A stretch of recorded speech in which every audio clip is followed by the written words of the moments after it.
ரஜினியின் பில்லா படத்தை இந்த காலத்திற்கு ஏற்ற மாதிரி கொஞ்சம் மாற்றி அமைத்து பார்த்து அதே பெயரில் சில வருடங்களுக்கு முன் எடுத்தார் இயக்குனர் விஷ்ணுவர்தன்.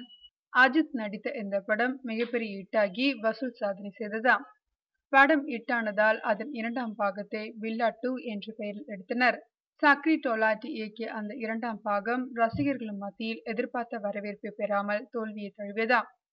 பிறகு மீண்டும் அஜித் விஷ்ணுவர்தன் காம்பினேஷன் எப்போது வரும் என்று எதிர்பார்த்த ரசிகர்களுக்கு ஆரம்பம் படத்தை கொடுத்தார்கள். அந்த படமும் ஹிட்டடித்ததாம். இப்படி அஜித் விஷ்ணுவர்தன் கூட்டணியில் ரிலீஸ் ஆகும் படங்கள் எல்லாமே ஏதோ ஒரு வகையில் கையை கடிக்காமல் தப்பித்து விடுவதால் இவர்கள் காம்பினேஷன் என்றாலே ரசிகர்கள் மத்தியில் எதிர்பார்ப்பு கிளம்ப ஆரம்பித்து விடுகிறதா.